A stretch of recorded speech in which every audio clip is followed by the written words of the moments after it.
Every runner has a story. What about you? What's your story? Running isn't easy. We've all overcome struggles to get to where we are. Maybe you're struggling now.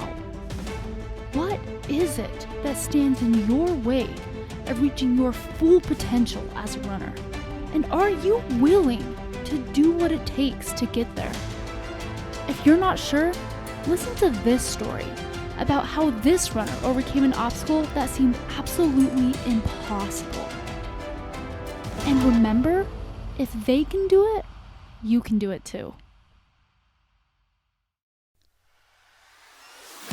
What are your running goals? Do you need help recovering from a running injury? Do you need help developing a training plan? Maybe you've never ran before and you just want to get started. Let us help you reach that big goal of yours. Here at Body Smart, we help runners maximize their performance and stay on the road. To learn more, ask questions, or to set up your first free appointment, go to bodysmartutah.com or call us at 801-479-4471. All right, welcome to Running Unbroken. I'm Marc, this is Melody, and today we've got another Marc Callister with us. You spelled the right way. Yes, spelled the right way. That's right. M-A-R-C. That's the correct way. Anyway, I got the pleasure of Marc joining us today.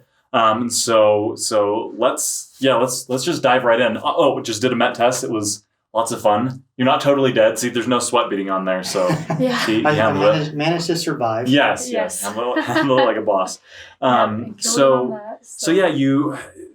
and I have talked about your story and kind of getting back into running and what you've done with that. If you just tell our listeners kind of your story, how you got back into running and kind of what it's done for you. Yeah, and you say back into running, but it's like, I think if you would ask Melody, she's probably still surprised that I'm running. I'm like, who is this human? Yeah. By the way, Marc is my dad. Yeah. Oh yeah. Yes, we should put that in there. Yeah. So I really wasn't a runner. Like, I did a little bit of track and field maybe in middle school, but it just wasn't like fun for me at all. And no, we were made fun of growing up. Yeah. Dad's like, I don't know why you do that for fun. Yeah, Like, as I'm eating my Twinkies or whatever. There you go. You go run. It's funny because we hear that. Wow, we've heard that so many times, right? Like running was never my thing, or I kind of eschewed it when I was younger. But yeah, so anyway. Continue. Yeah, so that my family really inspired me. I mean, Melody, and then I have my son and another daughter do the cross country in high school, and that's kind of I think where the spark started. Honestly, as I've kind of thought back, because I remember going to some of the track meets, and what I really loved about it is that the teammate that came in last got a bigger cheer than the one that came in first. You know what I mean? And I just I love that it's just a very personal thing, but I love that the community was so supportive, and I've actually found that to be true. As you pass people on the trails, are generally very friendly and I really love that. It's an individual sport, but there's a lot of support from the community, and so that's where I think where it started for me. And I think we even tried it. Melody shared a few weeks ago, I think, about our Spartan experience. Yeah. Through my company, just kind of paid for everyone that wanted to do it, and so why not? And it was a rigorous, terrible experience, honestly, in so many ways. It was like Nordic Valley ski resort is where it was at, so it was just running straight up a hill, and I thought I was actually somewhat ready for that. And hold up, like this was weird. Dad came to us one day, he's like always like, I don't know why you guys do that for fun. And then he's like, hey, do you guys want to do a Spartan race together as a family? By the way, let's kill ourselves. What? Well, and I didn't know how wise that actually was, because if it wasn't for my family, I wouldn't have never got off the mountain. because I ran with my three oldest kids, and they were literally the reason that I finished that. Like it was rigorous. I finished, but it was like 5 hours. It was crazy. Yeah. You couldn't even like lift your arms, and I don't even want to even ever do another burpee again in my life. but we got through it, and that was like back in 2016. And so after that, I think that's when I switched to riding bike for a while. Yeah. I was like, okay, let's pick me up a little mountain bike, and so I got there. And so it really probably wasn't until about 2 years ago that I started to run more regularly. I think my first trail race that I signed up for was in April of 2018? Yeah, 2018 or 2019. And so it really hasn't been that long. but I just really I loved it. And this last year with the pandemic and having a few more freer evenings and things, I've just really loved going up under the trails, and it's really become almost a spiritual experience for me. It's funny. I think you both Melody's mentioned that in another podcast that we've done. So anyway, so that's kind of how it started for me. But really, one of the main reasons that I didn't run is I had problems with being overweight for a lot of my adult life, and it's like when you look back, at the time I didn't really think that I was, but now that I look back, it's like that really was the issue. I mean, so in 2019 I did some diet changes and went and kind of eliminated a lot of the sugar and carbs that I was eating because I wasn't eating well, even though I've always been relatively active as much as possible. But I wasn't eating well. And, but you have to kind of admit that to yourself first. Because you're like, oh, it's not that bad. I was eating pizza and soda. And, right. But it wasn't until I changed that diet that the weight came off. Like, I was able to fluctuate maybe by 20 pounds. But anyway, so by changing the diet and then keeping my activity levels up, I was able to drop 65 pounds, between like June of 2019 and the end of the year. Yeah. That's awesome. So, now losing 65 pounds, this enabled running to be entertaining. Like before, it would just hurt too bad. Yeah. And now it's actually become something that I look forward to, and now I'm physically able to do it. So that was the first milestone, is just kind of getting the weight under control. I wanted to hear more about your weight loss journey. Like what was hard about it? What maybe there are some easy parts to it. I just want to hear more about that. Well, honestly, it wasn't really. As I look back, I don't really think that it was that hard, and it's always a challenge because you can always find yourself going back into old habits.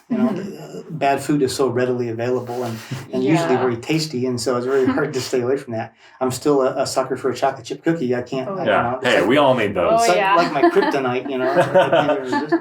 But it really wasn't that bad. So I went on a diet where I was eating something every 2 to 3 hours. And it was just about 100 calories, and then I switched to leans and greens. So I'd have 2 meals a day that were leans and greens, which is just basically, like your salads, green vegetables, and chicken or meat of some kind, protein and green vegetables. Yeah. And so just by kind of, I think, destabilizing my diet, so I wasn't really hungry because I was eating every couple of hours. And I still have the reminders on my phone that go off every couple of hours to say it's time to eat something. Yeah. And so I think it just kind of it was just more of an awareness that it changed, and I found that it wasn't as hard as I thought it was going to be. Like it seemed impossible when I started, but then as we got going, even if you went to Arby's, you can make little choices. Like I'm going to get me a roast beef sandwich, but I'm not going to get the fry or the large sugared soda or the milkshake or whatever. Just you can still enjoy the things that you like. You just have to maybe make some sacrifices, and it does take some sacrifice, but it's not as bad. I think as it seems in the beginning. Yeah. You just have to tell your mind, I'm going to do it. I'm going to do it. Definitely. I love that. I really like that. So I think we get into the case of we just villainize foods too much. And it's like, okay, I'm here and I've got to cut everything out. And that's when we run into problems, right? Like it sounds like you, right? It's like, I don't have to totally change things. I can make some replacements slowly and still enjoy some of what I love. And then just kind of slowly progress and make healthier and healthier choices. And that's such a way to do that, right? And then much more sustainable. And make the kind of the bad food, right, or the food that you kind of enjoy, the desserts, that make that reward. Yeah. Rather than just habit, And so after a big run, if I go out and do a trail run or something, or have a day of exercise, I don't feel as bad about having a cookie or something, because it's like I feel like I've earned it. I deserve it too. Yeah. I got out on that trail and I did it. And before I was sitting there on the couch, watching TV, and it's like, oh, I deserved it. I finished an episode. I deserve this. Another one. Bring it on. I haven't even moved the whole day. And then the other thing is too is I think awareness is kind of just the whole theme for me. It's like there's awareness of food, and then with the exercise, the same thing. I started out with a Fitbit. Now I've kind of graduated to a Garmin and things, but having just the watch bill, that just be aware of how many steps you're taking, how many times you're getting up and moving. Yes. There's those little things, and there might not be perfectly accurate all the time, as far as how they measure things, but at least it's enough to remind you to do stuff, Yes. and kind of it gives you the trends that you need to see. Definitely. Yeah. Well, and I just want to say that I think the fact that dieting was easy for you, or changing how you ate, it was easy for you. I think that's a sign that you did it the right way. I think if you do it the right way, then it should be easy. Yeah, and I can't say that, I'll just kind of disclaim the easy description there, because there were some times it was difficult, and like the first couple of weeks were a little bit tougher, just because I could literally feel my body shift from kind of burning all those carbs to like shifting them to like burning the fat. Like I had a few days there where my energy levels kind of dropped to nothing, and I was like, "What's going on?" Like I can't even walk across the room without feeling tired. But then all of a sudden, like a day after, I started to feel better. And I realized I was just giving my body so many carbs that's just what it expected. It's like I was eating so many carbs that regardless of the exercise that I did, I could not possibly burn through them all. Right? Yeah. And so you just have to limit that. I'm not saying and I don't believe in like eliminating anything. I think diets have to be a balance. That's my opinion. But so I still eat some carbs and some sugar, but it's like I just kind of have my own little thresholds about what's too much. Yeah. That's awesome. Seems like the big benefit for you was that mental shift, right? Like changing your relationship with food. Yeah. Yeah, and absolutely. And now I've got a reason to keep the weight off, because I want to be able to continue running and improving. Yeah. Right? So once you reach that milestone, it's kind of like that's kind of my new favorite thing. Is like once you reach a milestone, it redefines what's possible. And so every time you reach a milestone, what's possible now becomes something different for you.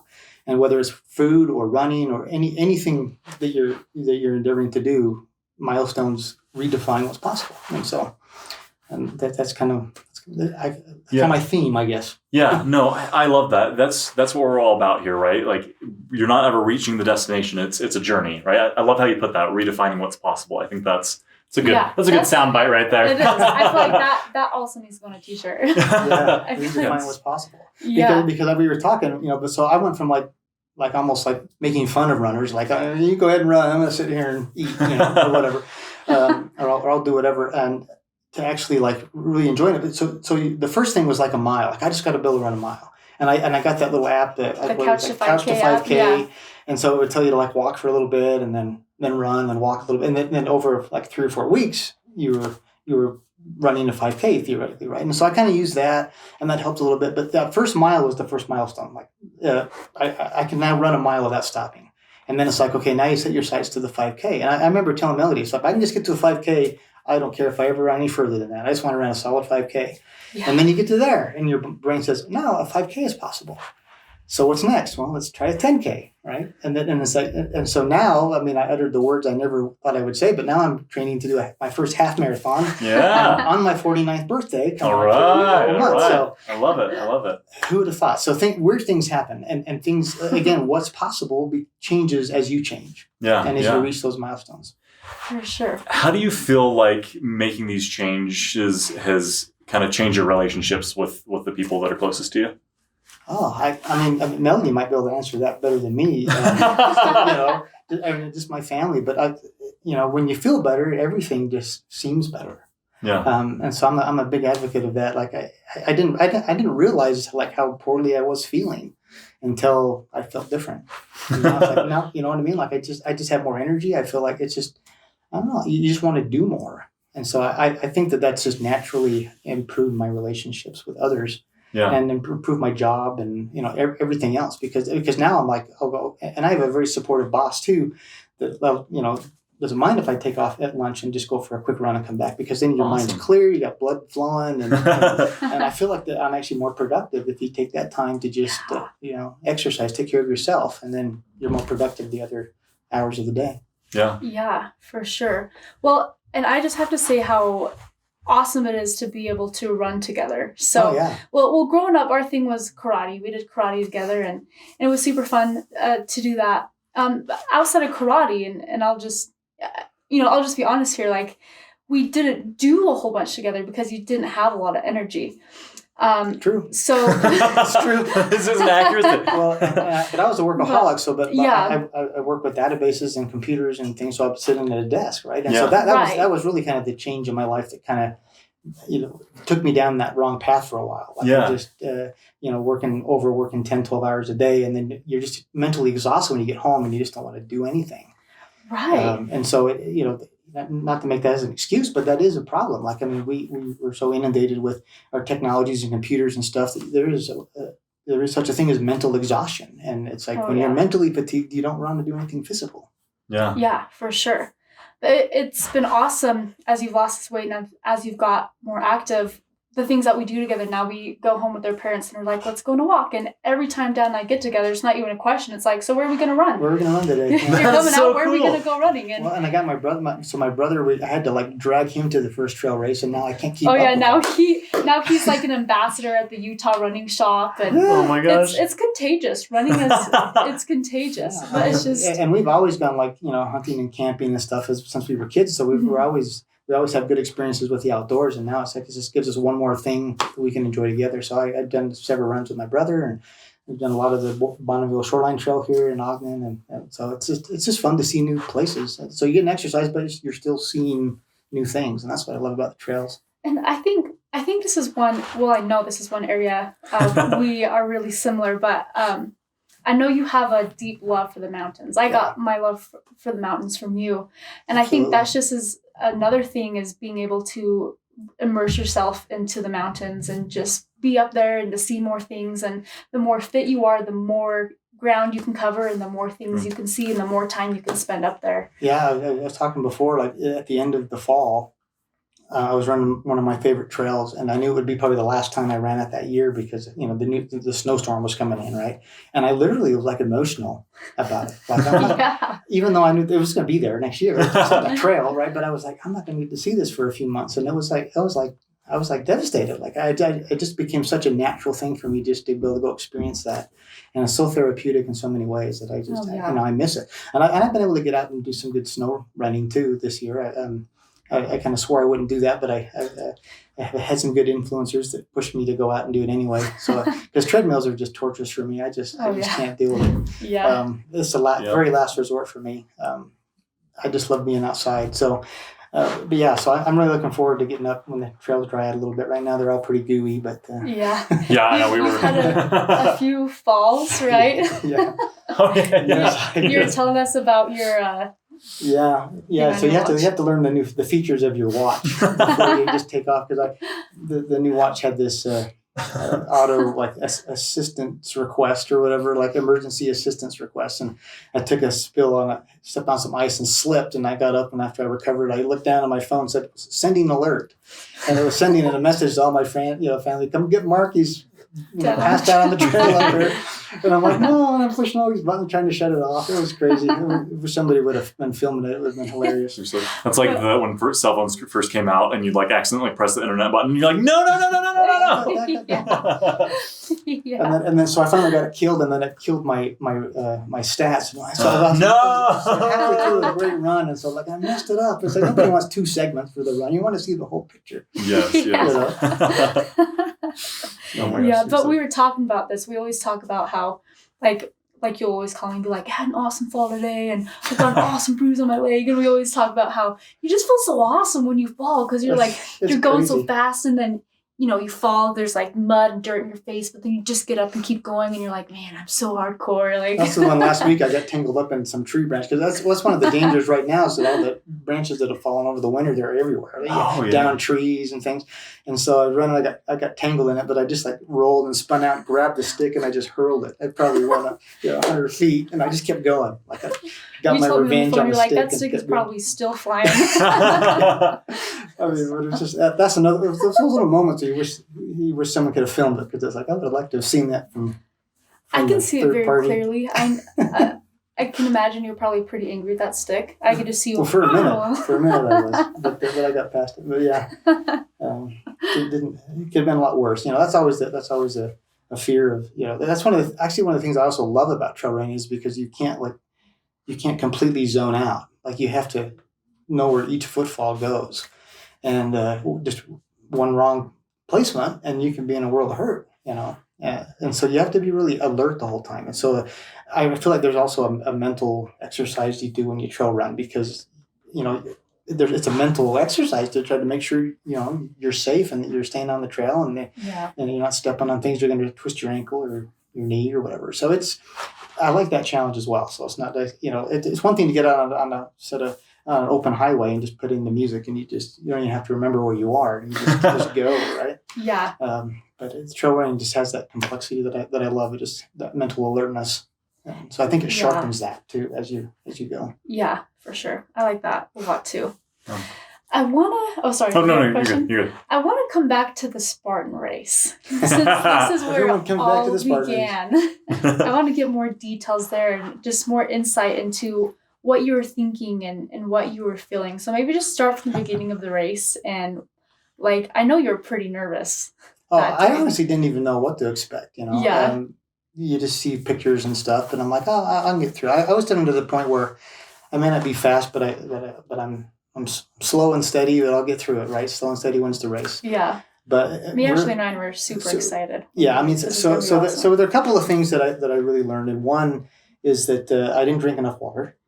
Yeah. And so I had the little bladder pack and everything too, but by the time it was done, I thought I was like sucking water all the time, but when we got there, I had like maybe a drink and make like a third of it the whole race. You know? 5 hours. It was crazy. Like So I was dehydrated. I'm pretty sure of that. Yes. Plus, it was like a 90+ degree day, like probably 95-degree day, and it was a ski run. We had like maybe 4 or 5 minutes of flat, and then it was just straight up. Yeah. And the minute you get to the top, and they're like, okay, now go back down there and pick up that 50 or 70 pound bag of sand and come back up. You're like, but I just came up, you know. And so it was. I don't know. Everything was hard about that. Like it just. I wasn't ready for it. I mean, I think I gave you some pictures that'll probably be out on the Facebook page that show kind of my condition at that time. Where in my mind I thought I was more ready than I was, but I wasn't. I mean, I was still carrying around that 65 pounds that I had. Yeah. And trying to carry that up the hill and everything. So, but I also learned a very valuable lesson too, that your support structure is critical, right? Because if I'd have been there by myself, I probably would have walked off the course, halfway. But you and your brother and sister were so good about just cheering me on. If you guys could have finished the race very quickly, right? And you could have probably placed in the top 10 or whatever. But you sat there with me. If I had to sit down and rest, you were there with me. And I think that was kind of synonymous with life. I think we all go through things in our life where by ourselves we might just quit. But if you have a good support structure around you and people that are willing to cheer you on, like it just makes what's possible more possible. And so I'm pretty sure I wouldn't have finished that without you guys being there. So, but also kind of it was just kind of a sobering realization that some things needed to change. Like I just wasn't where I wanted to be. Yeah. For us, like. Yes, we could have finished the race a lot faster, but it definitely wouldn't have been as fun or as special of a race. Yeah, it became a family experience. Yeah, crossing that finish line together and helping everyone get across that. And I mentioned this in Brooke's podcast that it was a spiritual experience. Like and knowing like how hard you would push, just crossing that line together and cheering you on, and Mom and Shelby were at the finish line and everyone was hugging each other like that. Mm-hmm. That was a moment that is forever ingrained in my mind. Yeah, no, absolutely. And I think this is synonymous with a lot of things. Anytime we have an accomplishment in life, it's just funner and better if we have those people cheering us on, regardless of what the activity is. And sometimes it's not always about the speed, and I'm learning this, right? I mean, Melody's telling me to slow down because I'm getting old and things are going to break if I don't slow down. But sometimes it's not about how fast you get there. It's just that you get there. Right? Yeah. It's just about getting there. So finishing is finishing. Yeah. Well, it was so cool so Brooke was telling us about a Spartan race too, that she, there's so many people that didn't even know each other and they were helping people through and helping people over the obstacles. And I love that, right? Taking a step back from, maybe what's going on in our own lives and being able to reach out to other people and help them with their struggles and connect, right? Because I think that's what it's ultimately about, right? Building connection with other people.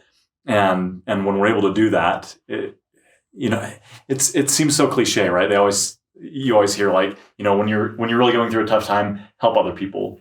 And you'll be less concerned about your own problems. But I think that's so true, right? When we're able to step outside of ourselves, our own mind, our own focus, and focus on other people and support the people around us, then we all get lifted together. That kind of idea of a raising tide raises all ships, right? Rising tide, whatever that is. Yeah, exactly. But it kind of goes back to that first thing where I said we're like the last person that finished gets the bigger cheer, and I just kind of like that because it's generally when you come in last place, you don't feel very good, And so it's just nice to know that there's support at any level. And when with running, you're only really competing with yourself. I mean, I participated in a few races mainly just to keep myself motivated, like, just to give me a goal to work toward, keep me running so that I'm ready for the next little race. But I've never, I'm not a placer. I haven't won any trophies or medals or anything yet. And that's okay, because I look at where I was 2 years ago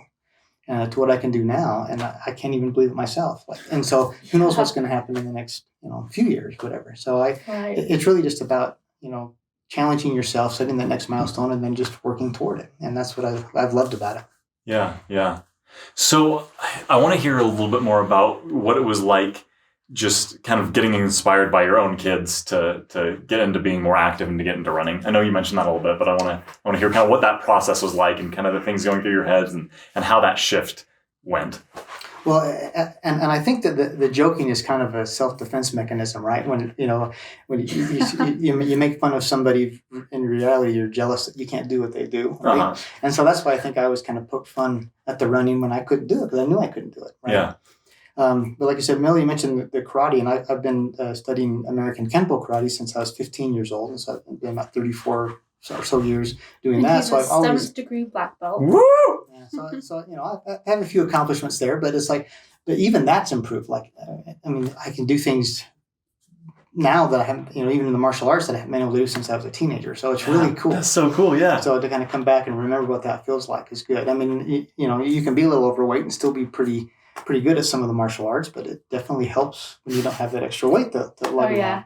That's like, check out this jump kick. It's cool. To see things kind of opening up again. But yeah, like, I don't know. I mean, I think for the most part, I was kind of more of a bystander for the most part. I would go to the track meets and things when I could, and sometimes it was hard for me to even get to those because of work and things. But I always tried to go support, and I just liked the light atmosphere that was at these races, and just the positive vibe that was always there. Yeah. And and it's like, for a while I think they always tried to get me to go do stuff, and I don't know, did I ever do anything? Well, for a long time we were serious, but at the same time we weren't really expecting you to say yes. We were like, come on with us. We always asked you, but you were just like, no, like why are you even asking me that, right? Right. But then eventually you started saying yes, and we were like I remember me, Ashley, and Ryan, like, behind the scenes, were like, Dad said yes, Dad's running, Dad's coming on run with us. Like, it was such a big deal. What's happening? Yeah. So like I said, it was just kind of that mental shift, and I think that I always kind of wanted to, but it really wasn't until that I got that weight under control, and so once I realized kind of redefined a new possible, right, and then it was kind of like, okay, let's do it.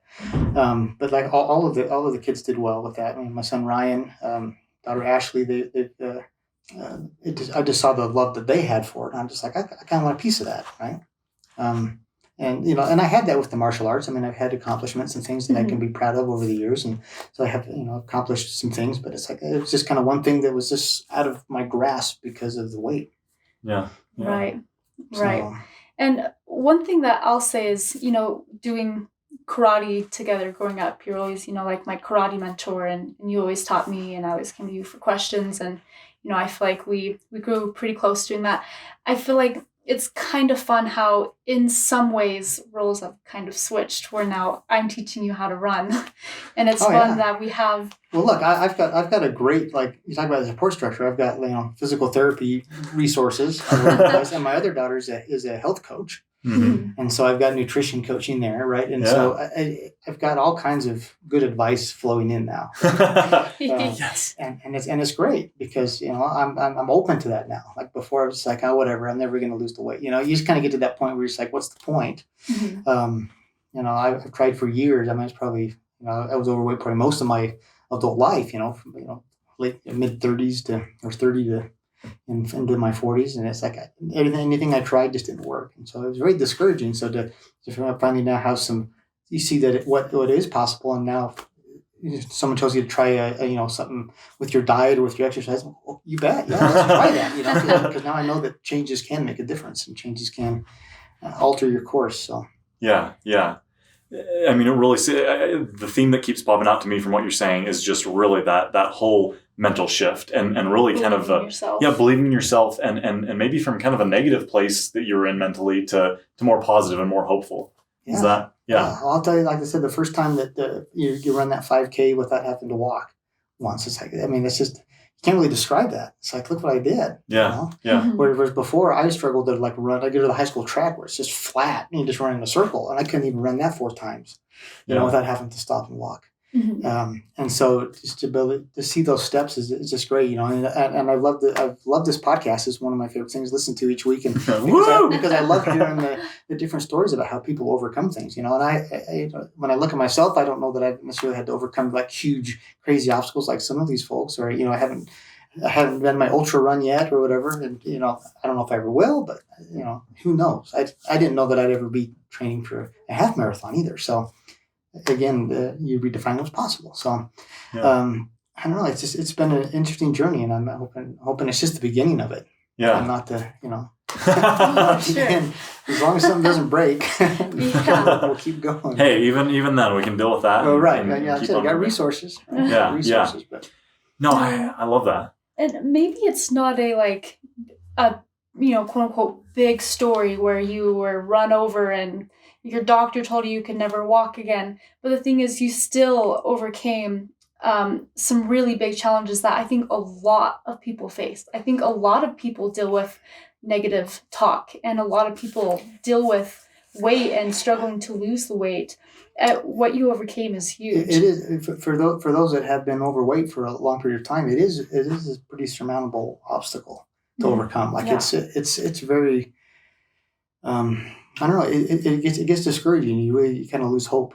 But it's the limiting factors of being overweight are just really I don't know. They're astounding. Like how I feel now, what I can do now is so much better. And it's I guess the lesson is it's so worth whatever effort you can put in to lose the weight. You know, and it doesn't mean that you're instantly going to be an athlete. You still have to work those things up, but it gets you to that starting point. And it's like the reason I never could be a runner because I wasn't ready to start doing that yet. Like it was just it hurt too badly. Like running with that extra weight, like my knees and ankles, and just my wind. How was it mentally? Like, did it hurt mentally and emotionally to run with that weight? Well, it did, because in your mind you don't feel that way. You know, you always. I think our minds always kind of tend to gravitate toward how we felt in our prime and how we felt when we were younger. Mm-hmm. And you walk across the mirror and you're like, oh man, who's that guy? What happened? And so I think it is hard mentally, because it's like your mind wants to do it, but your body just physically can't do it. Mm-hmm. And so you've got to find that middle ground and that kind of that compromise between your mind and your body, what it can do. And it's like I'm still not fast. I still want to be faster, but it's like. It's okay. I don't, it's my race. It's my personal race. I don't have to be faster than somebody else right now. Unless I'm a professional athlete or a sponsored athlete where the speed matters. I'm okay doing what I'm doing. And I think a lot of people could benefit from that. And really I started walking. Like when I was losing the weight while that weight was coming off, I wasn't doing rigorous exercise, but I would get up at 10:30, I'd have an alarm go off on my watch, and I get up and I just walk outside and walk. I have a little half-mile course, and I just walk it and come back and work. And then at noon, I'd eat lunch, and then I'd walk another half mile. And then at 2:30, I'd walk another half mile. And I was just walking like multiple miles. And so I just walk wherever you can. If you had to go down to church for a meeting or something, walk to the meeting and walk back. Any chance I could get to just walk somewhere rather than drive, then I took that. And that's kind of that's where it started for me, is walking. And if anyone's looking to get into running, I would just say start with walking. Just get up and move, and just start, and it'll just kind of take off from there. But you have to start somewhere, right? And, you don't start at where you end. You've got to. There's some time in there that you got to pay your dues and make it work for you. Yeah. And what was cool about when you did start walking, that's when all the weight started dropping. I feel like you'd started eating healthy. It's a combination. And it was, it definitely was a combination. Right? You started to eat good and the weight started to, come off. But then you started walking and boom, the weight just fell off. Yeah, and that's where I got the Fitbit, where now you start setting little goals. I mean, and like your husband Jacob, we get in Fitbit wars where we try to challenge each other. I can't even tell you some of the crazy times there was because it rolls over to midnight, and so there were times where we were like 100 or so steps away from each other, and we would both be running until midnight or walking until midnight trying to just get. I'm like getting ready for bed and Jacob's putting his running stuff on. I'm like, what are you doing? He's like, gotta beat your dad. And there were times where like I didn't want to really run out, so I would sit there and I would like march in place, watching the news or something at night. I'm like, I gotta get a few more things. Get those steps. So I was, kind of fake it, But it's fun. So that competition aspect can push. It's kind of that pacing, right? You go pacing where you get someone that just pushes you a little further. And so I've got some really good, George, like I said, I got the boss I have at work is awesome. And we actually run for one of our meetings on Friday afternoon. That's what we do is we go run as a team. Nice. And so, he's cool. And so it's just nice again to have that. But he's like, I kind of had a really awesome milestone this last Wednesday because we got done and he's like, man, you finally made me sweat. I got a shower now. Hey, because before right. he's like, I don't need a shower. I didn't even sweat. Yeah. And so I picked up the pace and so so it's those little things like that, but it's that kind of encouragement. So if you can get good people with you that just maybe they're a little bit faster, that can just kind of help you be faster. And then what's interesting is then you realize that there's people behind you, pacing you, and you're helping them get a little faster. So it kind of it's that karma just kind of flows down.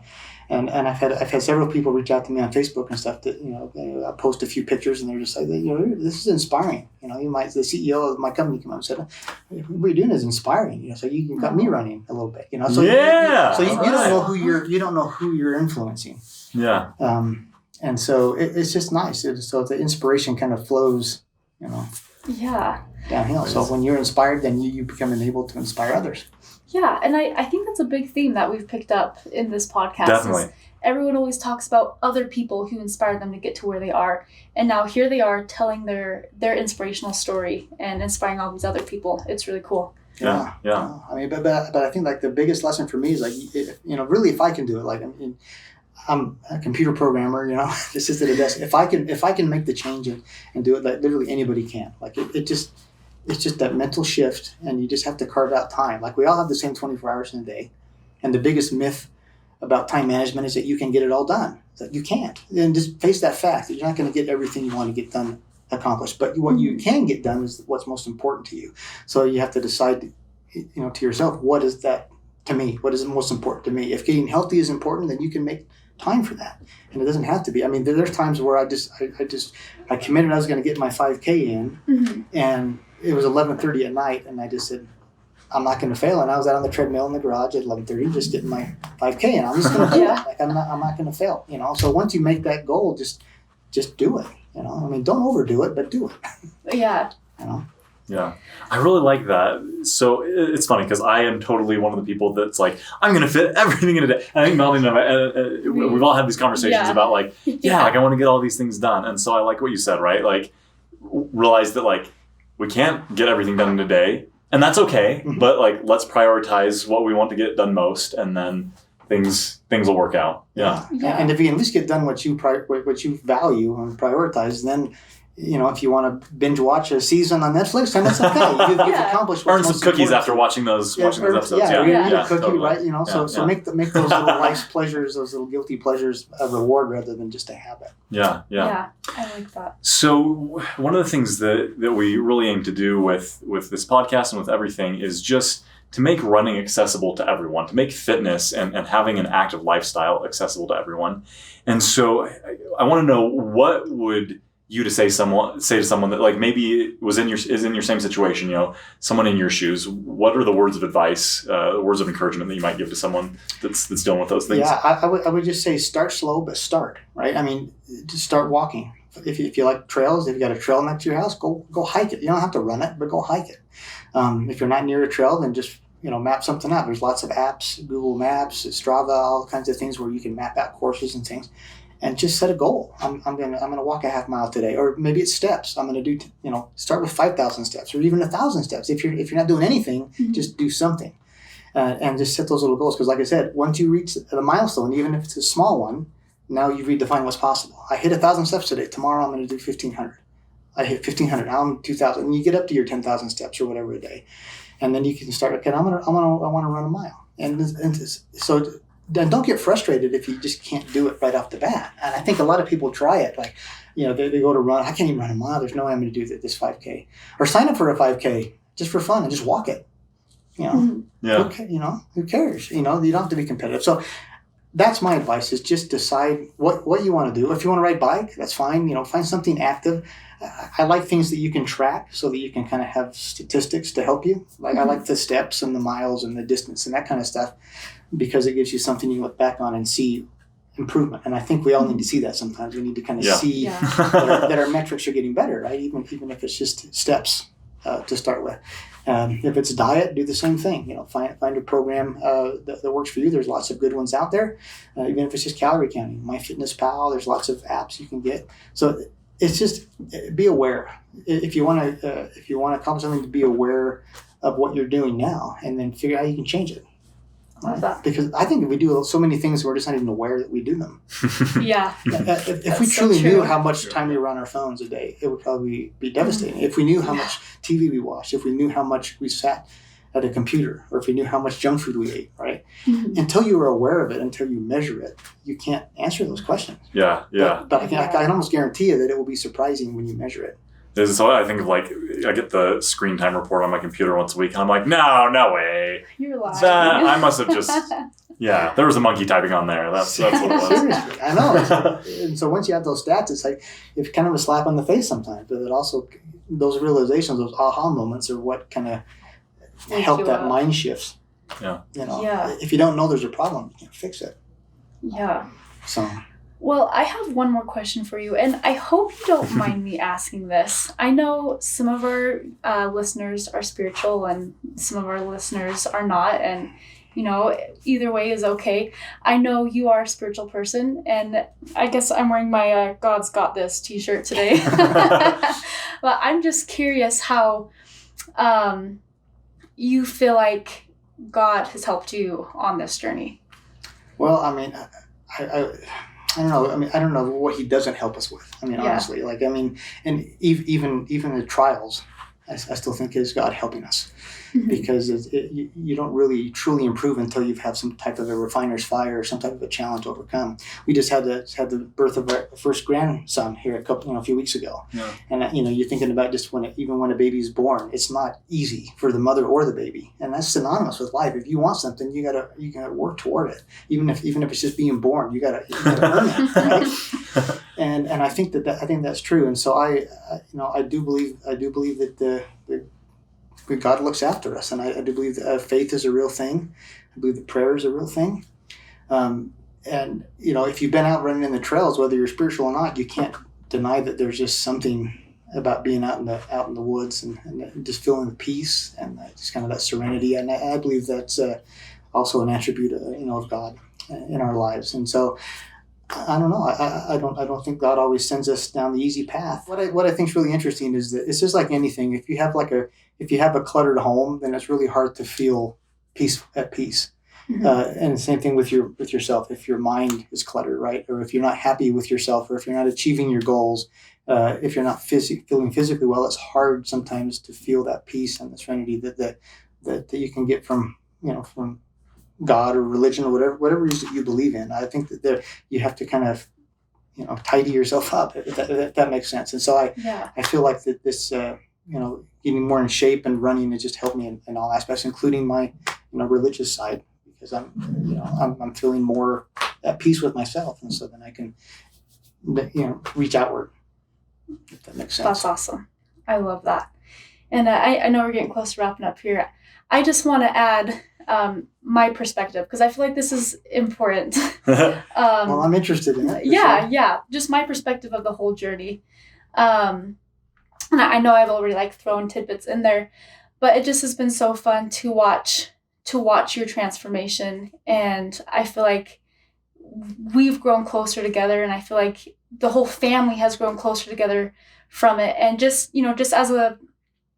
I'm just gonna be really honest, as a little girl, I know, just seeing you being, you just were sad. You just were sad and didn't have a lot of energy. And then to watch you lose this weight and to change your life and to turn into a different person, and all of a sudden you're happy and you're smiling and you're laughing and you're jumping, and it just has, your transformation has made a huge impact on my life and has made a big impact on Ryan, Ashley, Shelby, Mom. I've heard all of them say how it's changed their lives. So, if that's not watching, I guess. If that's not motivation to make, changes in your life, I mean, for the people around you, the people who are closest to you, it's just great to kind of feel like alive again, like, just kind of out of the fog.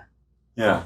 Yeah, for sure. And it got everybody out of the fog. It just it affects a lot of people. So yeah, and like I said, and it's not some miraculous story. It's just something anybody can do. Like it's little steps. It's a miraculous story to me. Right. Looking back, it's always fun to see how far you've come, but it's like it just was little decisions, and you just have to stick to it. Like I said, it's not about how fast; it's about that you get there. And it actually ends up happening faster than you think it will. Just be patient with yourself. I don't even remember this is like who you are now, right? it hasn't been that long, but like you said, we look at pictures and everyone's like, whoa, really? So now I'm to the point where I got to take advice. Melody keeps telling me to slow down because you keep hitting PRs, right? Yeah. To find what's possible. Now I got to get to the next one. And so slow down. You're old. Some of you are going to break.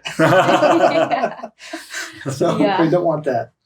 Yeah. No, but it's been great. I really appreciate the opportunity to come and chat. And like I said, hopefully it helps somebody. And I'm happy to talk to anybody anytime about what I did as far as diet and things go. Anyone can find me on Facebook or Strava. Where can people find you? That's about it. I don't really do a whole lot of the social stuff. I mean, but you can look me up on Facebook or on Strava probably. Well, are there any last words that you'd like to say before we wrap up? No, I don't think so. Just do it. If you're thinking about do it, just stop thinking about it and do it. Yeah. Awesome. Just little steps, right? Redefine what's possible for you. I love it.